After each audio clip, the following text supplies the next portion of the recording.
Tiit Sokk, õnnitlen. Vastloodud korvpallikuulstalli esimene liige. Palju tiitleid on sul juba selja taga.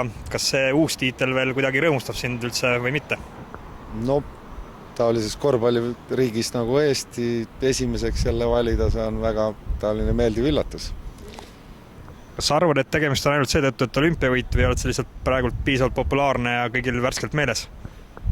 Eks see kindlalt mõned nagu lisapunktid annab ka see, et pidevalt nüüd oled kaardil ja inimestel ikka meeles, et eks neid vanu korvfeesi ole veel küllaga, kes on kõvad tegijad, kelle nimed on nagu unustuse hõlma võib-olla vajunud, aga see võib-olla minu eelis on praegu hetkel see, et ma olen olemas ja ma ei ole ka nii väga kaugest minevikust veel. Olümpiavõit on kindlasti kõige armsam medal ilmselt, aga millist tiitlit tõstaksid veel ülesse? Sul on 2 maailmameistrivõistluste hõbedat ja 1 EM-pronks. Noh, pole paha ka juuniorides, võib-olla kuld EM-ilt see oli nagu kõige esimene ja see nagu noorele mehele võib-olla kõige tähtsam.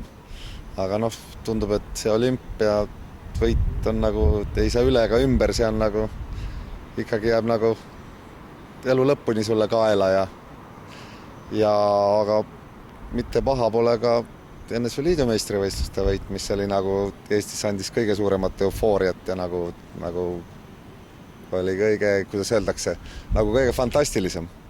Kas midagi jääb kripeldama ka, et võib-olla ei läinud 1 aasta koondisse või äkki klubi korvpallis ei midagi saavutamata, mõni Kreeka meistritiitel näiteks või midagi muud?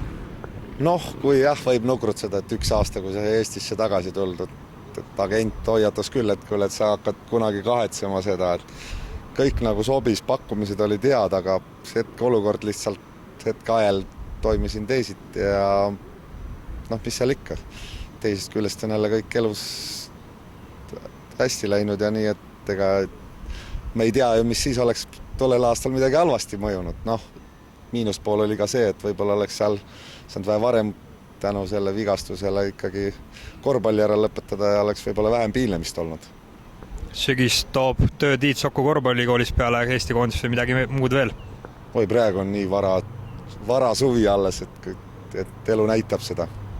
Selge, aitäh!